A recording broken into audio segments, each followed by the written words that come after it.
Hola, espero que estén muy bien. Yo soy Cari González, compañera de ustedes de cuarto año, y a continuación vamos a tener la ayudantía de la fisiopatología de la diabetes mellitus tipo uno y tipo 2. Y para ver los distintos temas relevantes referentes a la diabetes mellitus, vamos a resolver preguntas de tipo caso clínico para que podamos integrar los conocimientos y así podamos prepararnos de mejor manera para el ACC y para el certamen. Así que empecemos. La primera pregunta dice lo siguiente. Una mujer de 28 años decide realizar un ayuno prolongado por motivos personales. Al tercer día de no ingerir alimentos, refiere a sentirse con menor energía, pero sin síntomas de hipoglicemia. En el laboratorio se encuentra una glicemia de 67 miligramos por decilitro, insulina plasmática muy baja, glucagón levemente elevado y cuerpos cetónicos aumentados. Respecto a las fases metabólicas que regulan la homeostasis de la glucosa y los cambios observados en este caso, ¿cuál de las siguientes afirmaciones es correcta? Bueno, la letra A dice que la paciente se encuentra en la fase catabólica intermedia, en la cual el glucagón estimula predominantemente la glucogenólisis hepática para mantener la glicemia.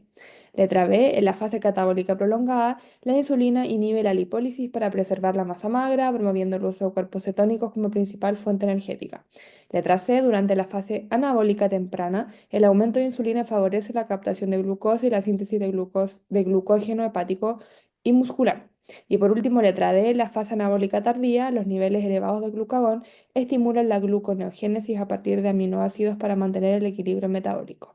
Bueno, este es el caso clínico, que la idea es que respondamos, pero para poder responderlo tenemos que tener claridad de la regulación de la glicemia en el ayuno versus la ingesta, las fases de regulación que existen de la glicemia y también la biosíntesis, secreción y patrón y acción de la insulina. Estos son como los tópicos más relevantes que vamos a desarrollar a continuación para que podamos volver a responder esta pregunta que les acabo de plantear y así tenemos los conocimientos integrados de mejor manera. Así que comencemos con estos temas. Bueno, tenemos aquí la regulación de la glicemia. ¿Y qué necesitamos para regular la glicemia o de qué depende? Depende del balance que hay entre la ingesta y de cuánto de esa comida realmente se utiliza por los distintos tejidos de nuestro cuerpo. Y como vemos en la diapositiva, aquí tenemos lo que es la ingesta. Y ante la ingesta de alimentos, la glicemia aumenta y se da lo que conocemos como la hiperglicemia.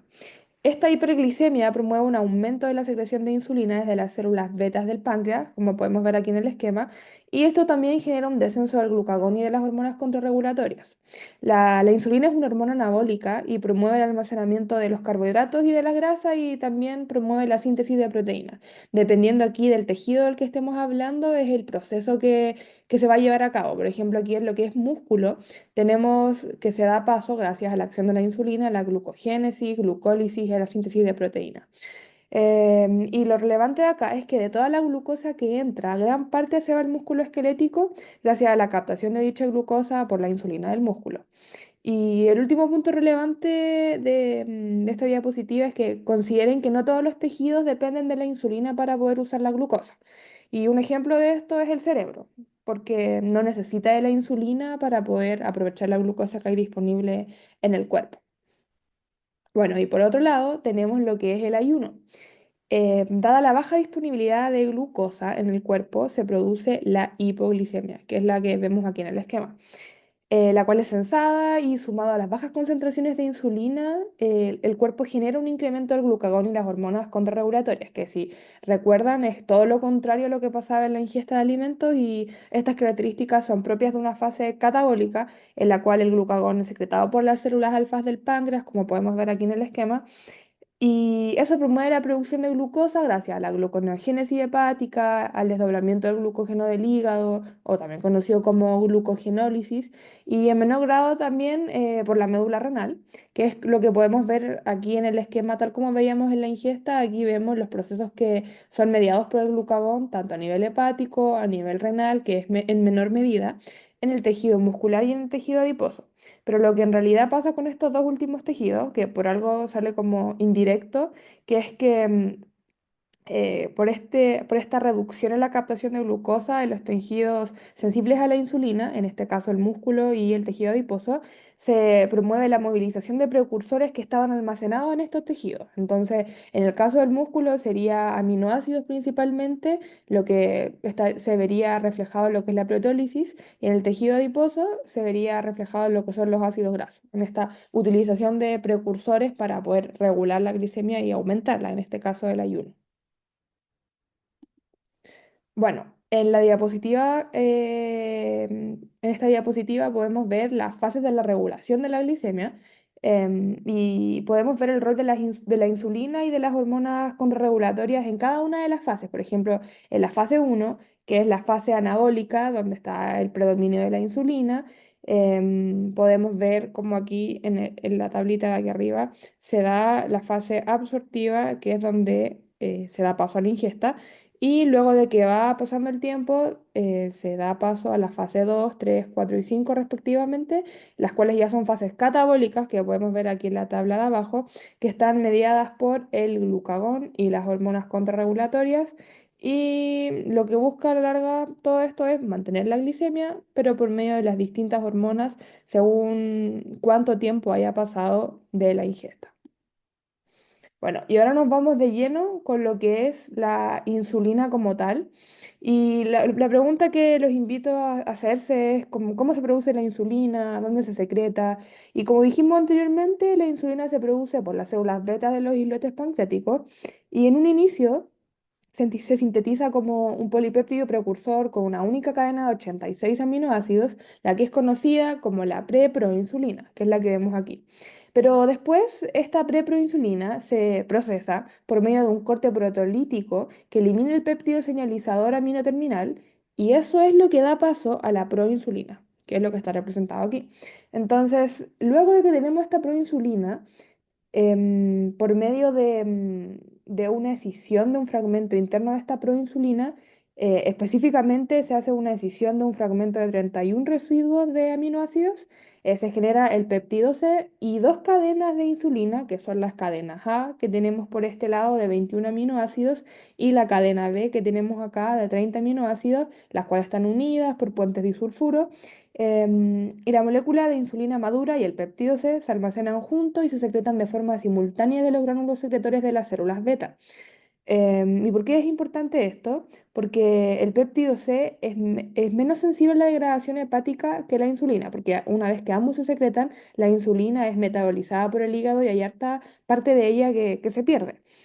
En cambio, el péptido C, como les dije, tiene menos degradación hepática, y esto es importante porque constituye un muy buen marcador para la secreción de insulina y permite diferenciar a las insulinas que son de origen endógeno versus las que son de origen exógeno. ¿Por qué? Porque las de endógeno van a estar acompañadas de esta secreción del péptido C.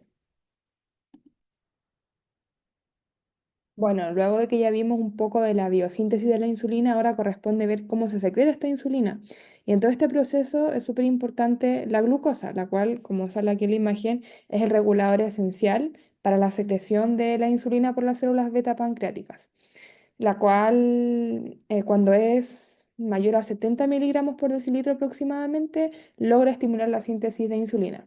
Y bueno, como se observa aquí en la diapositiva, cuando esta glucosa se facilita su entrada por medio de transportadores de glucosa que se denominan GLUT. Está GLUT1, GLUT2 y también el 3. Y una vez que la glucosa entra, es fosforilada por la glucoquinasa y se convierte en glucosa 6-fosfato y se da lugar al proceso de la glicólisis que ya conocemos. Y finalmente se da lugar al piruvato. El piruvato luego entraba en el ciclo de Krebs y generaba, luego de múltiples procesos, el ATP. ¿Y por qué es importante esta generación de ATP? Porque el ATP va a generar un cierre de los canales de potasio, dado que estos canales son sensibles a este ATP, y el cierre de este canal va a generar una despolarización de membrana, la cual va a permitir la entrada de una corriente de calcio que va a permitir, consecuentemente, la liberación de gránulos secretores tanto de insulina como de péptido C. Y por otro lado, Bueno, esta secreción de insulina es de tipo pulsátil, pero hay otras vías metabólicas que pueden ser internas de la célula beta, pero también pueden ser externas, como señales hormonales externas, que amplifican la secreción de la insulina estimulada por la glucosa. Y un ejemplo de esto son las incretinas, que son las que vemos aquí en un costado. Las incretinas son hormonas intestinales que se liberan al torrente sanguíneo, o sea, perdón, al torrente circulatorio en respuesta a la ingestión de nutrientes. El péptido 1, similar al glucagón, o conocido como GLP-1, y el péptido insulinotrópico dependiente de glucosa, GIP, son hormonas, como les dije, del grupo de las incretinas que se unen a receptores específicos en las células beta del páncreas, que son estos receptores que están aquí esquematizados en este esquema de esta manera. Y lo que hacen es estimular la secreción de la insulina a través de la producción de AMP cíclico, y este efecto se observa cuando las concentraciones de glucosa se encuentran por arriba de las concentraciones en ayuno. Y lo que hacen las incretinas, a la par de potenciar este efecto, es suprimir la producción y la secreción de glucagón. Entonces, en las células beta de los islotes pancreáticos, GLP-1 estimula todas las fases de secreción de insulina, incluyendo un aumento de la actividad de la glucosa, perdón, de la actividad de la glucoquinasa. También aumenta la translocación de gluten a la membrana plasmática, y esta cascada de señales intracelulares provoca una rápida exocitosis de moléculas de insulina que ya estaban previamente sintetizadas y contenidas dentro de los gránulos secretores en el citoplasma. También promueve GLP-1, ocasiona un aumento en la sensibilidad a la glucosa, tanto en las células alfa como en las betas, estimula la secreción de insulina.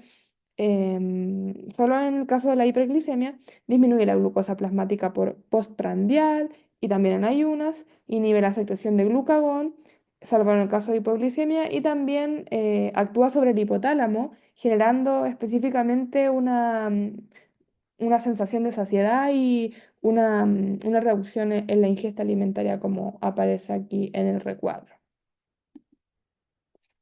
Bueno, y luego de que ya vimos la biosíntesis, la secreción, también corresponde ver el patrón de secreción que tiene la insulina. Y como se observa en la imagen, tiene dos componentes. El primero es de una secreción basal o pulsátil o tónica, también es conocida como bajo ese nombre, y tiene niveles constantes de insulina en ausencia de un estímulo secretor, y el objetivo es reducir la síntesis hepática de glucosa, que es el que vemos en esta parte que corresponde a la primera fase.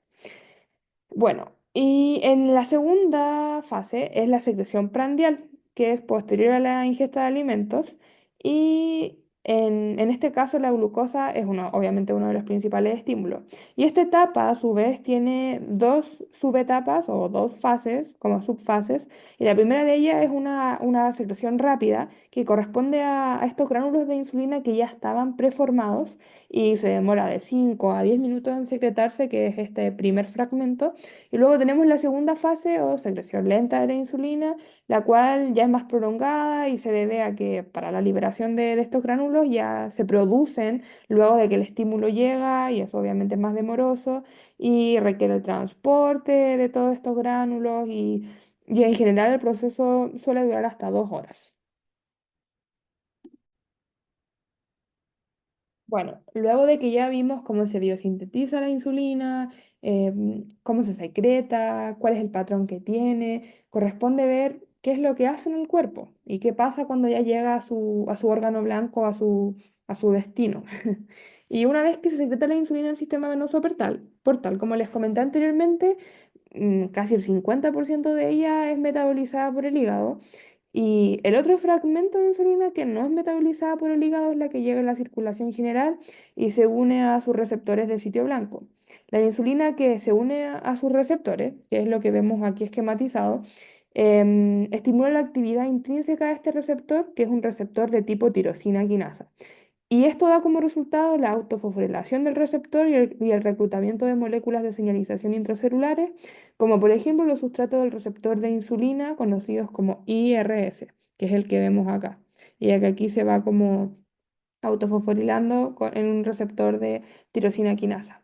Bueno, y estas IRS son proteínas adaptadoras y lo que hacen es iniciar una cascada compleja de reacciones de fosforilación y desfosforilación que generan amplios efectos tanto a nivel metabólico como a nivel mitogénico, que es lo que vemos acá, la vía metabólica con la activación de la vía del fosfoinositol 3 quinasa, el cual por medio de distintos mediadores, lo que genera al final es la translocación de GLUT4 en la membrana plasmática, lo que va a permitir la entrada de glucosa, y por otro lado la vía mitogénica, em, lo cual vendría generando estos efectos mitogénicos que son en realidad estas dos vías las principales que activa la entrada de glucosa en su órgano blanco.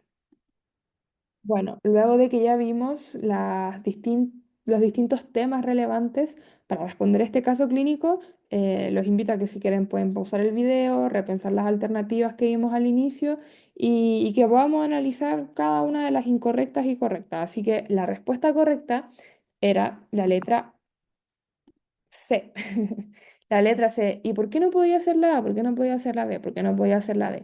Bueno, la A no podía ser porque el paciente está en un ayuno prolongado y esto agota las reservas hepáticas de glucógeno, las cuales se agotan entre las primeras 12 a 24 horas del ayuno, por lo que la gluconeogénesis y la cetogénesis en verdad son los procesos que van a dominar en esta etapa, específicamente los cuerpos cetónicos. Y bueno, y en el caso de esta alternativa, la glucogenólisis hepática hace rato que dejó de ser la principal, por decirlo de alguna manera.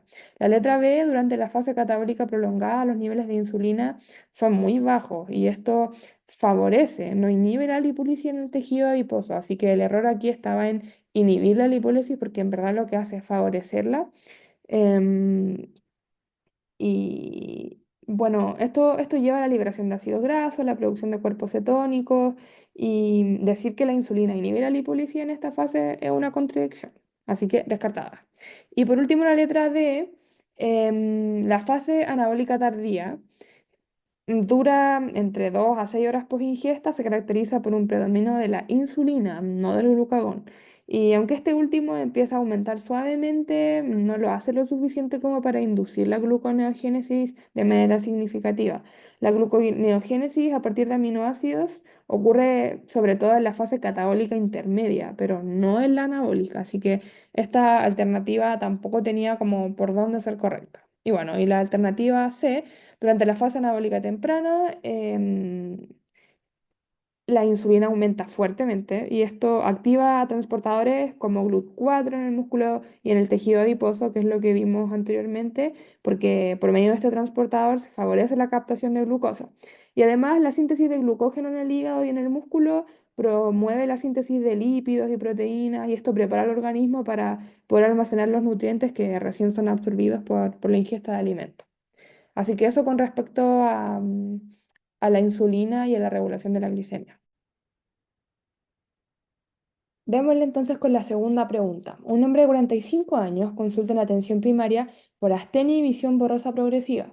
No tiene antecedentes mórbidos conocidos y refiere haber bajado 4 kilos en los últimos 3 meses sin proponérselo. Al examen físico no se evidencian signos relevantes, salvo un IMC de 27,2. Se solicitan los siguientes exámenes: glicemia en ayuno de 128, hemoglobina glicosila de 6,6, glicemia al azar en consulta de 210 miligramos por decilitro, no tiene síntomas en agudo, que quiere decir no tiene la presencia de las 4P. Y a continuación vamos a profundizar lo que significan estas 4P, que son síntomas súper importantes. Y en la prueba de tolerancia oral a la glucosa tiene una medida de 198 miligramos por decilitro. Entonces la pregunta es, ¿cuál de estas afirmaciones es correcta? La letra A dice que el diagnóstico de la diabetes mellitus requiere repetir la glicemia en ayuno y la hemoglobina glicosilada en días distintos para hacer la confirmación de la diabetes. La letra B dice que el valor de la glicemia poscarga a las 2 horas no permite confirmar el diagnóstico de diabetes, ya que debe ser mayor o igual a 200 miligramos por decilitro. Letra C dice que la presencia de una glicemia al azar mayor o igual de 200 miligramos por decilitro en un paciente sin síntomas no es suficiente para el diagnóstico, pero sí si se acompaña de una pérdida de peso inexplicada. Y por último, letra D afirma que este paciente sí cumple con criterios diagnósticos de diabetes mellitus, ya que tiene dos pruebas alteradas que coinciden con puntos de corte diagnósticos. Entonces, como se pueden imaginar, para responder esta pregunta tenemos que saber muy bien cuáles son los criterios diagnósticos para la diabetes mellitus y cuál es la combinación de estos criterios que nos permiten confirmar el diagnóstico. Entonces aquí tenemos una super tablita que nos va a permitir conocer cuáles son estos criterios. En esta franja tenemos los rangos normales que deberíamos encontrar en cualquiera de nosotros, en rango normal. Aquí tenemos los rangos de prediabetes o homeostasis alterada o hiperglicemia intermedia. Cualquiera de esos tres son sinónimos donde son rangos en que no podemos hacer el diagnóstico de diabetes, pero tampoco son rangos de normalidad, tal como lo dice aquí el nombre, son valores intermedios. Y en la última franja tenemos lo que corresponde al diagnóstico de la diabetes mellitus, en que tenemos, de acuerdo a los distintos criterios, los valores en que ya dejan de ser normal.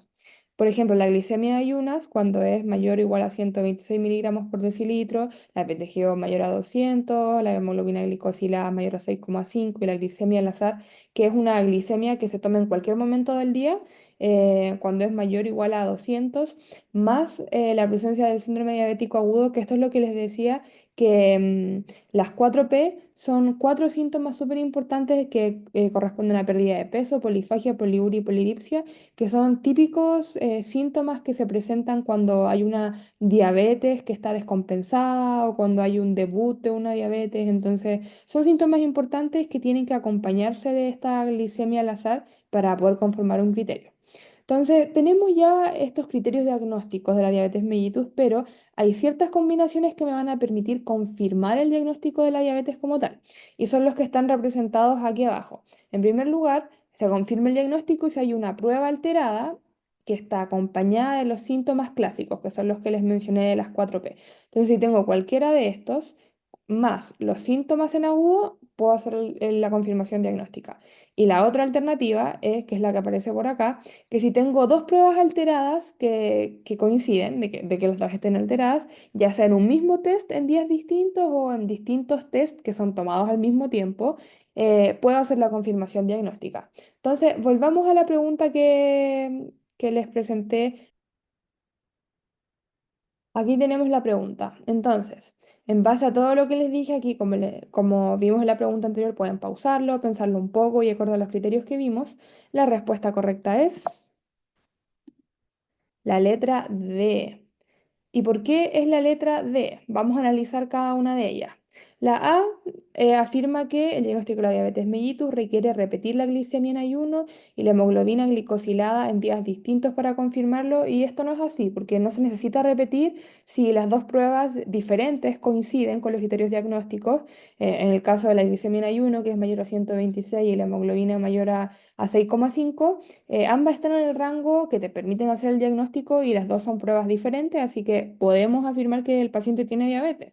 La alternativa B dice que el valor de la glicemia postcarga a las 2 horas no permite confirmar el diagnóstico de diabetes, ya que debe ser mayor o igual a 200 miligramos por decilitro. Bueno, eso en cierta parte es verdad, porque la glicemia de 2 horas postcarga sí tiene que ser mayor a 200 miligramos para confirmar la diabetes. Y en este caso el valor de esta prueba fue de 198. Pero esta prueba no es la única que nos permite hacer el diagnóstico. No es la única en la que nos basamos. Y como tenemos estas otras que sí están alteradas, sí podemos hacer el diagnóstico, independiente de que esta prueba no haya cumplido con los rangos. La alternativa C refiere a que la presencia de una glicemia al azar mayor o igual a 200 miligramos por decilitro en un paciente sin síntomas no es suficiente para el diagnóstico, pero sí si se acompaña de una pérdida de peso inexplicada. Y esta alternativa no es correcta, porque para que esto se tome como un criterio, no tiene que estar acompañada de la pérdida de peso inexplicada únicamente, tiene que cumplir con las 4P, que son los síntomas en agudo que mencionamos anteriormente, sumado a esta glicemia al azar de 200 mayor o igual a 200 miligramos por decilitro. Entonces, está incompleta. Y pasamos a la alternativa D, que dice que este paciente cumple con criterios diagnósticos de diabetes mellitus y lo sabemos por esta prueba, esta prueba de hemoglobina glicosilada de 6,6 es mayor a 6,5 y esta prueba de glicemia en ayuna, la cual es mayor a 126, que es lo que veíamos aquí en la tabla. Entonces podemos hacer efectivamente el diagnóstico de diabetes mellitus. Vamos con la pregunta 3. Un adolescente de 14 años consulta por baja de peso involuntaria, poliuria y polidipsia de 2 semanas de evolución. En la urgencia se constata glicemia de 392 miligramos por decilitro, pH arterial de 132, bicarbonato de 17 mil equivalentes por litro y cetonemia positiva. Se inicia insulinoterapia subcutánea tras resolución del cuadro agudo. 3 semanas después, en control ambulatorio, presenta glicemias en ayuno dentro de rango normal, hemoglobina glicosilada en descenso y requerimientos de insulina muy bajos. Se constata péptido C plasmático que resulta en 0,8 y el valor normal es de 0,8 a 3,5, o sea, está en el límite inferior. Y respecto a la evolución de este paciente y el diagnóstico de diabetes tipo 1, ¿cuál de las siguientes afirmaciones es correcta? A. La normalización transitoria de glicemia y baja necesidad de insulina se debe al uso de insulina exógena sin implicancia en la fisiopatología subyacente. B. La presencia del péptido C detectable descarta el diagnóstico de diabetes tipo 1 y sugiere una diabetes tipo 2 de inicio atípico. C. El hallazgo de péptido C detectable en un paciente con diabetes mellitus tipo 1 recién diagnosticado puede explicarse por la fase de luna de miel en que aún hay remanente funcional de células beta. D. La destrucción de células beta en diabetes mellitus tipo 1 ocurre de forma abrupta, por lo que no es esperable encontrar péptido C plasmático después del debut. Bueno, esas son las alternativas, las vamos a responder posteriormente a que averigüemos un poco más sobre qué es la diabetes mellitus tipo 1, cuáles son sus características, su fisiopatología, cuál es su evolución y la relación de esta con las reservas de insulina y la honeymoon o luna de miel. Ahí vamos a profundizar en este concepto y también en el rol de la genética y el medio ambiente. Entonces, partamos. La fisiopatología de la diabetes mellitus tipo 1. Bueno, tenemos aquí tres factores súper importantes, los factores genéticos, ambientales e inmunológicos. Y al interaccionar estos tres, se genera la destrucción de las células betas del páncreas y por ende una deficiencia en la secreción de insulina. La diabetes mellitus tipo 1 se puede desarrollar a cualquier edad, pero con mayor frecuencia, como podemos ver acá en esta super ayudita, comienza con mayor frecuencia antes de los 20 años. Y en la mayor parte de los individuos con diabetes mellitus tipo 1, como el mayor indicador o como la mayor evidencia de que tiene diabetes mellitus tipo 1 la encontramos con la presencia de autoinmunidad contra los islotes pancreáticos.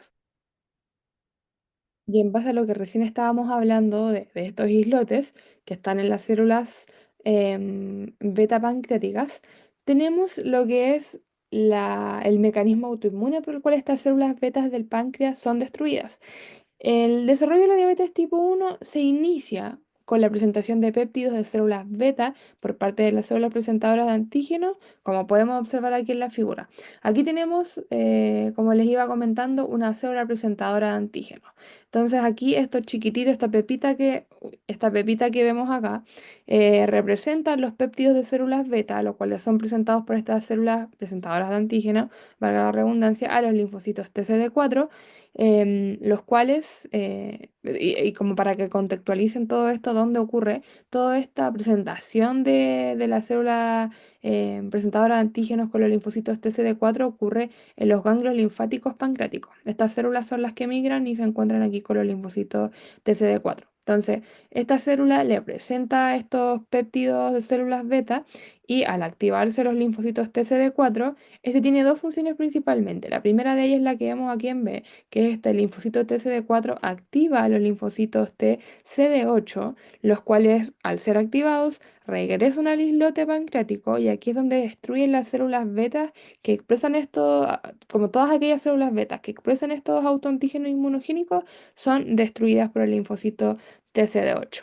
Y aparte de esta destrucción, tenemos una exacerbación aún más grande por la liberación de citoquinas proinflamatorias y especies reactivas de oxígeno por parte de células del sistema inmune innato, que lo podemos ver en toda esta región. Por ejemplo, aquí tenemos los macrófagos, las células natural killer, todas estas células, como podemos ver acá, son parte de la respuesta inmune innata y exacerban aún más como todo este proceso de destrucción. Y además de esto, todo este proceso se ve amplificado por defectos en la respuesta de los linfocitos T reguladores, que es lo que podemos ver aquí en la letra D. ¿Y por qué otro defecto más? Porque estos linfocitos T reguladores deberían suprimir esta autoinmunidad y no lo hacen.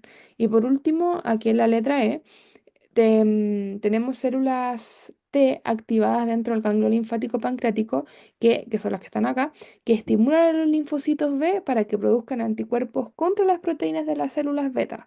Y estos autoanticuerpos se pueden medir en la circulación y se consideran un biomarcador súper importante para la diabetes mellitus tipo 1. Entonces, aquí podemos ver de manera súper esquemática el mecanismo autoinmune por el cual se destruyen las células beta. Bueno, siguiendo con la diabetes mellitus tipo 1, ahora tenemos su evolución natural. Entonces aquí la recta lo representa, el gráfico, perdón, lo representa muy bien.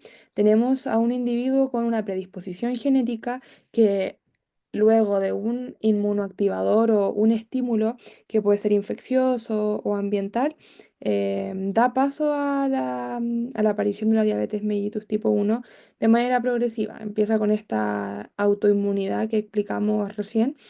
Entonces, empieza con una disminución progresiva de las células beta pancreáticas y en una etapa, en las etapas iniciales, como en la etapa número uno, por ejemplo, igual el cuerpo es capaz de regular este déficit que empieza a aparecer de células beta y mantiene una normoglicemia, pero con el paso de las distintas etapas y con la disminución de las células beta, esto ya empieza a desregularizarse y en la etapa número 3 ya estamos ante la presencia de la hiperglicemia por la escasez de la insulina y ya aproximadamente en un 70 o 80% de pérdida de células beta ya se expresa la diabetes en su máximo esplendor. Y un punto relevante a destacar en todo este proceso en que ya la diabetes se empieza a presentar es que hay una fase especial llamada luna de miel o honeymoon y durante esta es posible controlar la glicemia con dosis bajas de insulina o incluso en ocasiones raras, incluso se puede prescindir de la insulina. Pero esta es una fase súper rápida en que se produce insulina de forma endógena por las células beta residuales y la persona como que es capaz de compensarlo por un periodo muy breve, pero la persona luego estas células que están como compensando desaparecen y la persona sufre un déficit completo y absoluto de la insulina. Entonces esta es como una especie de engaño que genera el cuerpo que permite creer que la situación de la diabetes mellitus se regularizó cuando en verdad simplemente son células beta residuales que generan este efecto de manera muy temporal y pasajera para después dar lugar al déficit completo de insulina. Entonces, en esta etapa más o menos se da lo que se conoce como honeymoon. Bueno, ya casi adentrándonos al término de estos temas de la diabetes mellitus tipo 1, tenemos lo que es la susceptibilidad genética y el entorno. Bueno, en lo que respecta a la diabetes mellitus tipo 1, el principal gen que tiene una predisposición a la presentación de estas es el que se localiza en la región HLA del cromosoma 6. Y en general, no todos, pero la gran mayoría de los polimorfismos del complejo HLA parecen representar de un 40 a un 50% de riesgo genético para padecer diabetes mellitus tipo 1. Entonces, esto igual genera como un cuestionamiento, como si hay algo especial que se hace en esta región, como para que tenga como predisposición genética para padecer diabetes mellitus tipo uno. Y es que precisamente en esta región, HLA es donde se codifican las moléculas del complejo de mayor histocompatibilidad clase 2, o en otras palabras, es aquel lugar en el que generan estas células presentadoras de antígeno. Entonces, es en este lugar donde crean a las células que dan origen a toda esta destrucción de las células beta, todo este mecanismo autoinmune. Entonces, es súper importante esta región a raíz de eso mismo. Y además de estas células presentadoras de antígenos, se han identificado al menos 20 diferentes loci que también contribuyen a la susceptibilidad de mostrar diabetes mellitus tipo 2. Pero este que les mencioné es uno de los más comunes. Y bueno, por otro lado, tenemos los factores del entorno. Y como se ha señalado, hay numerosos sucesos del entorno que podrían desencadenar este proceso autoinmune en aquellos sujetos que son previamente vulnerables genéticamente. Pero no hay nada concreto en lo que respecta como al entorno, como algún desencadenante ambiental o algo específico.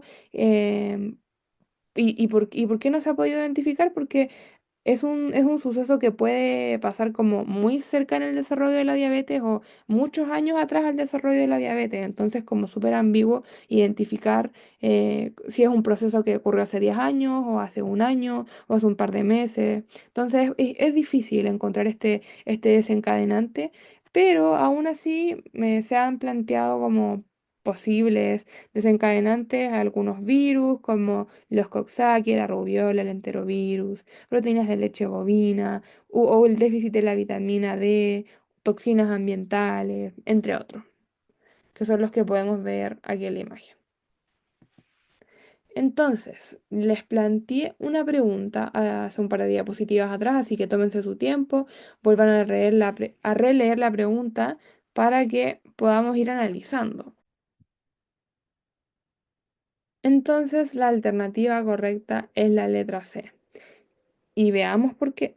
La letra A es incorrecta porque la mejoría transitoria no se explica solo por la insulina exógena. Lo que ocurre es que al aliviar las cantidades de glicemia y también al aliviar la síntesis del lípido que estaban siendo originadas por el debut, todas las células beta que lograron sobrevivir como a este debut se recuperaron de manera transitoria y esto dio paso a una fase de remisión o una fase parcial que es conocida como honeymoon o luna de miel, que ya hablamos de esto y es un fenómeno fisiopatológico que se espera en el curso temprano de la diabetes mellitus tipo uno. Entonces, esto de que no hay implicancia en la fisiopatología subyacente es mentira, porque honeymoon o luna de miel es un proceso normal en, como les digo, en las etapas iniciales de la diabetes mellitus tipo uno. La letra B dice la presencia de péptido C detectable, descarta el diagnóstico de diabetes tipo uno y sugiere una diabetes tipo 2 de inicio atípico.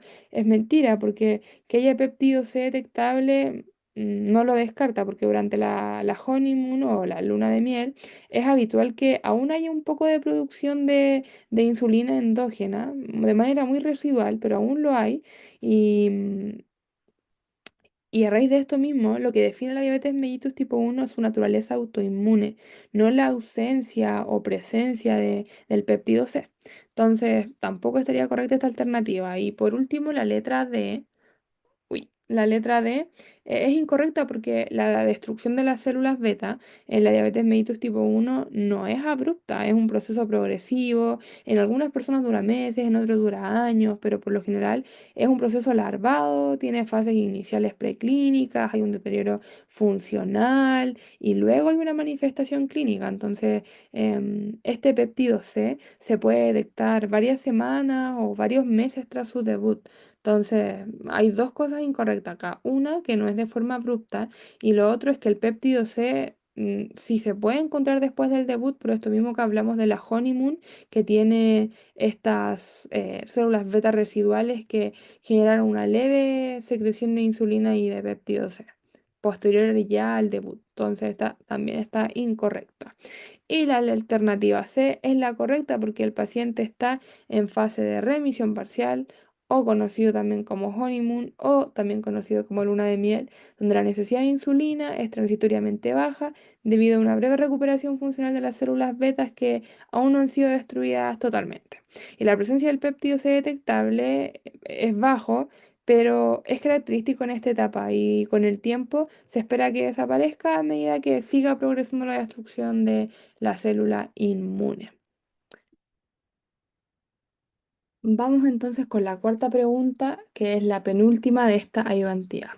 Una mujer de 38 años consulta por fatiga, aumento progresivo de peso y acantosis nigricans. Tiene antecedentes familiares de diabetes tipo 2. Al examen, IMC de 32, circunferencia abdominal de 102, presión arterial de 140,90 y en el laboratorio se pesquisa glicemia en ayuno de 103, insulina basal de 32, OMA de 8,2, triglicéridos de 2,24, HDL de 38, GOT-GPT levemente elevadas, ecografía con una esteatosis hepática y PCR ultrasensible de 4,8. No mencioné las unidades de medida, pero ahí está cada uno de los valores con su unidad correspondiente. En el contexto de su obesidad visceral e insulinoresistencia, ¿cuál de las siguientes afirmaciones es correcta? A.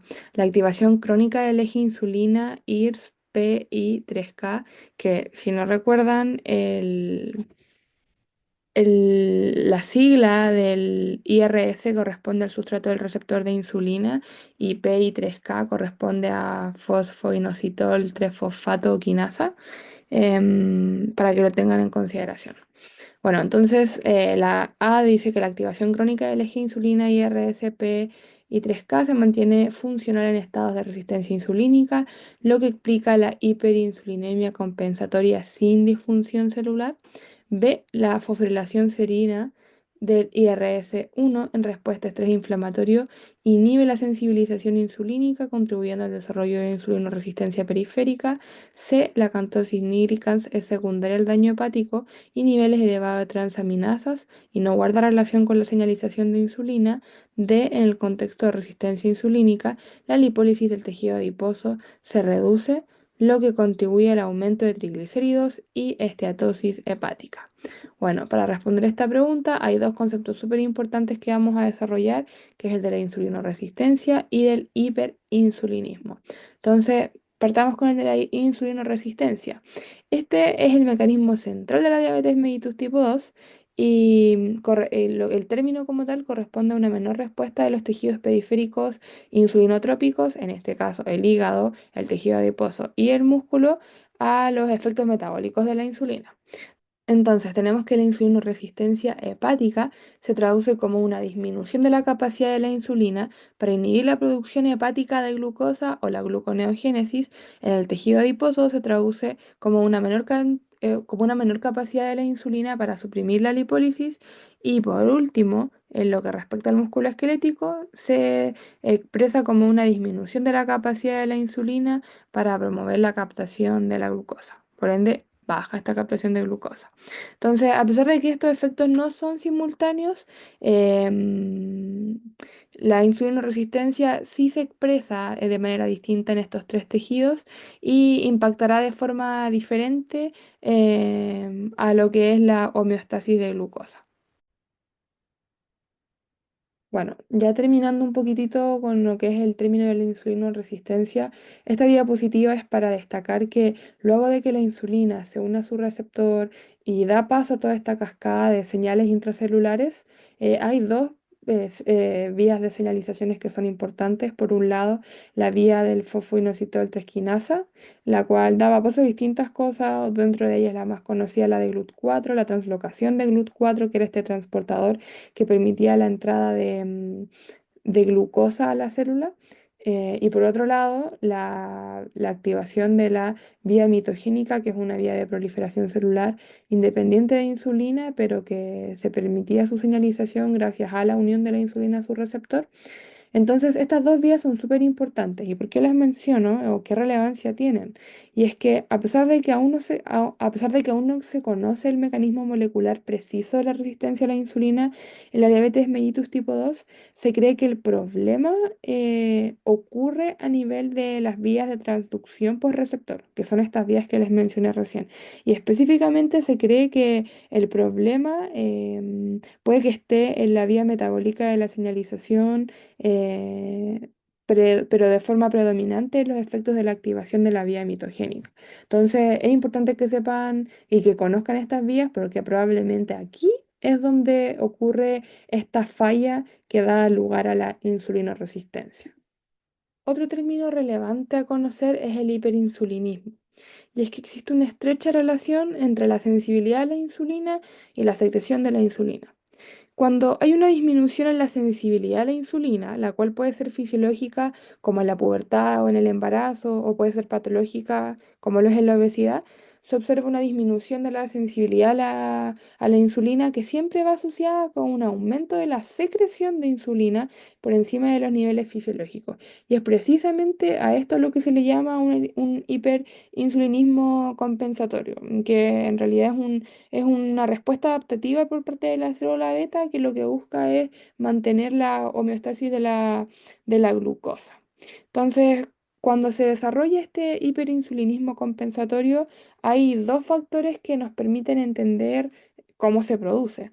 El primero de ellos es el que podemos ver en color azul, y es que gracias a un aumento en la capacidad de secreción de cada célula beta, se permite un aumento en la secreción de esta. Y por otro lado tenemos como segundo factor relevante que permite este aumento en la secreción ante una disminución de la sensibilidad de la insulina, es la expansión de la masa de las células beta, y esto es un efecto que está dado tanto como por la hipertrofia y la hiperplasia de las células beta, que es lo que podemos ver aquí en el esquema. Entonces, gracias a estas dos cosas, se aumenta la secreción de insulina ante la disminución de la sensibilidad a la insulina, lo que conocemos como hiperinsulinismo compensatorio. Bueno, y siguiendo con lo que estábamos viendo recién del hiperinsulinismo y la insulinoresistencia, como les dije, la insulinoresistencia se produce, aunque aún no el mecanismo no es muy claro, se produce o por una falla o por alguna desregulación en su señalización por receptor de insulina mediado por IRS1, donde estaba la vía metabólica de PI3K. Y por otro lado teníamos la vía de la proliferación celular, o la vía mitogénica. Entonces, como hay un mal funcionamiento de todo esto, cuando ocurre el hiperinsulinismo y cuando está presente la insulinoresistencia, hay una exacerbación de los efectos mitogénicos, y esto a nivel de órgano blanco produce cuatro alteraciones que son las que podemos ver aquí en la imagen. El primero de ellos, el efecto que se puede ver es que hay un incremento en la producción de VLDL del tipo C y de LDL, lo cual aumenta el potencial aterogénico en los distintos vasos. Por otro lado, tenemos el aumento del grosor de la pared vascular, que es lo que podemos ver acá, en arteriolas y del tono vasoconstrictor por un aumento de la sensibilidad a las catecolaminas, lo cual genera un mayor riesgo de hipertensión. En tercer lugar, tenemos una hiperplasia de la célula de la teca foliculares por sobre las células granulosas, y esto con el aumento de la producción de andrógenos resulta en un hiperandrogenismo anovulatorio, que en otras palabras da lugar al SOP o síndrome ovario poliquístico, el cual está caracterizado por la esterilidad y por amenorreas. Y en último lugar, tenemos el efecto a nivel de la piel, en el cual esta exacerbación de los efectos mitogénicos genera la estimulación de queratinocitos en la piel, y esto genera la aparición de zonas hiperpigmentadas en pliegues, como podemos ver acá, que es conocido como acanthosis nigricans, y la aparición de pequeñas tumoraciones benignas en la zona del cuello, que son conocidos como acrocordones. Entonces, estos son algunos de los efectos que podemos ver del hiperinsulinismo del hiperinsulinismo y resistencia a la insulina. que podemos ver producto de la exacerbación de los efectos mitogénicos que se producen. Entonces, en base a todo lo que acabamos de ver, la insulinoresistencia, hiperinsulinismo, su efecto a nivel de tejidos, la vía de proliferación que se activaba, respondamos el caso clínico que leímos anteriormente. Entonces, analícenlo, piénsenlo y a continuación la respuesta era la alternativa B. Entonces, analicemos por qué no podrían ser las otras. En el caso de la alternativa A, en la resistencia a la insulina, la vía de señalización PI3K, que depende de la fosforilación de la tirosina del IRS, se ve inhibida. Y esto es lo que altera la captación de glucosa y genera hiperinsulinemia, hiperinsulinemia compensatoria, pero no es funcionalmente eficaz y sí tiene consecuencias metabólicas. Así que esta alternativa descartada. Por otro lado, la alternativa C es incorrecta porque la cantosis nigricans es un reflejo de un efecto directo de la hiperinsulinemia crónica sobre los receptores de IGF-1, tanto en queratinocitos como en fibroblastos, pero no se relaciona con las transaminasas ni tampoco con el daño hepático. Entonces, en realidad la cantosis nigricans es un marcador dermatológico de la resistencia a la insulina, pero no de una enfermedad hepática, así que descartada. Y la alternativa D, en la insulinoresistencia, la inhibición de la lipólisis por insulina es menos efectiva, por lo tanto, se activa la lipólisis y aumenta los ácidos grasos circulantes, y esto empeora el perfil lipídico y favorece la esteatosis hepática. Pero lo que dice esta alternativa es lo opuesto al mecanismo real, así que descartada también. Y por, por descartes y también analizando la alternativa B, que es la correcta, una de las causas claves de la insulinoresistencia es la fosforilación en residuos de serina del IRS1. Y esto es lo que impide su correcta activación por el receptor de insulina. Y esto puede ser inducido por inflamación crónica de bajo grado, por citoquinas, por ácidos grasos elevados, que son propios de la obesidad. Y esto es lo que bloquea la transducción de la señal y lo que también perpetúa el defecto en la acción de la insulina. Y por último tenemos la pregunta número 5, última pregunta de esta ayudantía, que dice lo siguiente. Un hombre de 52 años consulta por sensación de cansancio, aumento de peso de 6 kilos en el último año y episodios ocasionales de visión borrosa. Tiene antecedentes familiares de diabetes mellitus tipo 2 y una vida mayormente sedentaria. Exámenes de ingreso con un IMC de 30 kilogramos por metro cuadrado, glicemia en ayuno de 113, hemoglobina glicosilada de 6,2, glicemia post carga oral de 75 gramos la carga, de 186 miligramos por decilitro, insulina basal de 27, OMA de 7,4, péptido C levemente elevado y triglicéridos de 210. Respecto a la historia natural de la diabetes mellitus tipo 2 y la fisiopatología involucrada en este paciente, ¿cuál de las siguientes afirmaciones es correcta? A. En esta etapa de la enfermedad, los niveles de glucosa elevados se deben exclusivamente a la insulinoresistencia en tejido muscular y adiposo, con función beta pancreática aún completamente conservada. B. El deterioro de la célula beta es tardío y aparece después de años de hiperglicemia sostenida, por lo tanto, aún no está presente en esta etapa de intolerancia a la glucosa. C. En etapas tempranas, la resistencia hepática a la insulina y el aumento de glucosa basal son manifestaciones frecuentes del inicio del octeto minoso. D. La disminución de la secreción de incretinas es un fenómeno exclusivo de pacientes con diagnóstico establecido de diabetes mellitus y no participa en fases prediabéticas. Vamos a ver entonces qué necesitamos para responder esta pregunta. Debemos saber la historia natural de la diabetes mellitus tipo 2, anomalías metabólicas en el músculo, tejido adiposo e hígado. Vamos a conocer brevemente la relación de la diabetes mellitus tipo 2 con la obesidad y la disfunción de la célula beta. En esta diapositiva podemos ver la historia natural de la diabetes mellitus tipo 2 y características básicas que tenemos que saber de ella.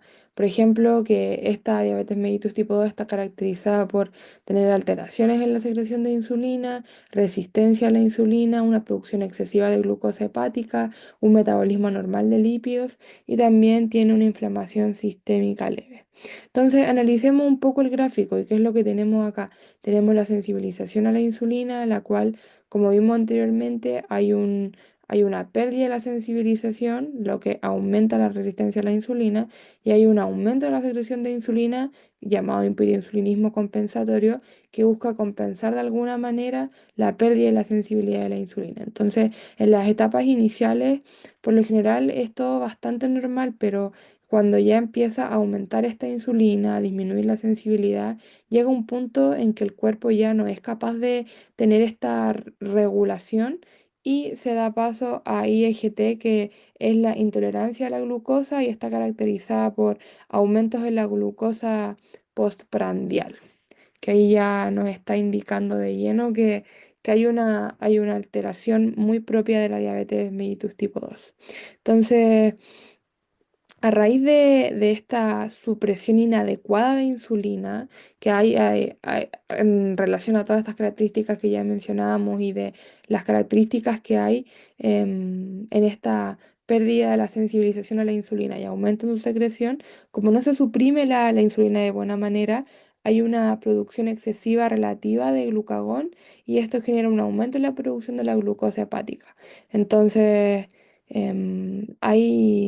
a raíz de todo esto, hay una resistencia a la insulina como una secreción alterada de insulina que contribuyen a la diabetes mellitus tipo 2, pero cabe destacar que tanto la resistencia a la insulina como la secreción alterada de insulina varían las magnitudes de cada una de persona a persona. Así que depende de persona a persona qué tanta resistencia va a tener y qué tanta alteración en la secreción va a tener.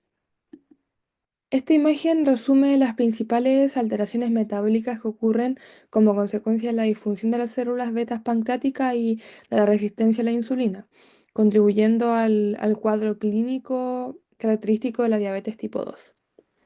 Bueno, en la parte superior aquí vemos al páncreas, donde se observa la disfunción y muerte de las células beta, lo que provoca una disminución de la insulina y un aumento del glucagón. Y esto tiene distintos efectos a nivel del tejido adiposo, del hígado, del músculo y también tiene consecuencias clínicas. Bueno, pero en el tejido adiposo, la resistencia a la insulina disminuye la acción de GLUT4, reduciendo la captación de glucosa y también favoreciendo la lipólisis, lo que libera glicerol y ácidos grasos libres. En cambio, en el hígado, el glicerol y los ácidos grasos libres llegan al hígado, donde se estimulan procesos como la gluconeogénesis, glucogenólisis y la síntesis de VLDL, aumentando así la producción hepática de la glucosa y contribuyendo a la hiperglicemia y a la hipertrigliceridemia, que son los efectos que podemos ver acá y es lo que ocurre a nivel hepático. En cambio, en el músculo también se reduce la actividad de GLUT4, aumenta la proteólisis y esto libera aminoácidos. Y estos aminoácidos se usan en el hígado para la gluconeogénesis y además se traduce en un aumento del nitrógeno ureico en sangre. Por esto mismo, por la proteólisis de las proteínas como tal del músculo.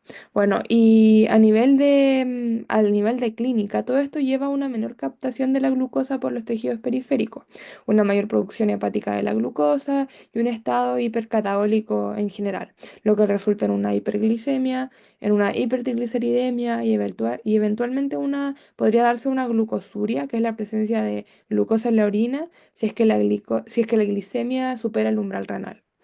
Bueno, y en conclusión de esta diapositiva, estos mecanismos en verdad lo que reflejan es cómo la resistencia a la insulina y el déficit relativo de insulina afecta a múltiples órganos, contribuyendo a alteraciones típicas del metabolismo de los carbohidratos, de los lípidos y de proteínas en la diabetes mellitus tipo 2. En esta diapositiva la idea es resaltar la relación entre la obesidad y la insulinoresistencia. Y en este esquema de la diapositiva tenemos la comparación del comportamiento del tejido adiposo en un individuo delgado aquí en el lado izquierdo versus un individuo obeso con tejido funcional y un individuo obeso con tejido adiposo disfuncional, particularmente a nivel visceral. Entonces, en condiciones normales, los preadipocitos, que son los que están acá, se diferencian en adipocitos y pueden expandirse de forma saludable con un aumento de peso moderado. Y aquí predominan los macrófagos M2, los cuales están asociados a un estado antiinflamatorio. Esto permite mantener una homeostasis metabólica y no se afecta la sensibilidad a la insulina. Pero en cambio, en algunos individuos obesos, el tejido adiposo puede expandirse mediante hiperplasia. Y la hiperplasia corresponde al aumento del número de adipocitos y esto permite almacenar lípidos de forma más segura en el tejido subcutáneo y esto no compromete tanto la función metabólica. Y este tipo de obesidad es menos nociva y se asocia a un menor riesgo metabólico, que es lo que vemos aquí en esta parte del esquema. Y por otra parte tenemos la obesidad disfuncional, que es específicamente a nivel visceral, que es todo lo que vemos acá, donde hay un exceso de lípidos que lleva a la hipertrofia de adipocitos, muerte celular y acumulación de triglicéridos. Y esto activa macrófagos del tipo M1 y estos secretan citoquinas inflamatorias como TNF-alfa, interleuquina 6 y estas ya promueven un estado inflamatorio crónico.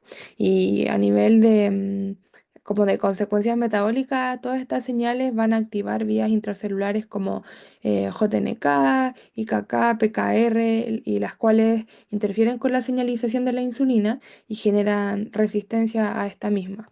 Y además hay una translocación ectópica de ácidos grasos a otros órganos como el hígado, el corazón, el músculo, que es lo que vemos en esta parte de la diapositiva, y esto agrava aún más el cuadro metabólico. Entonces, en resumidas cuentas, no toda la obesidad se comporta de la misma manera, y la distribución y el tipo de expansión del tejido adiposo determina si se trata de un perfil metabólicamente sano o con un alto riesgo, siendo la obesidad visceral y la hipertrofia las que están asociadas a mayor resistencia a la insulina y complicaciones metabólicas. Y como último punto relevante, antes de responder la pregunta, vamos a ver la disfunción de la célula beta.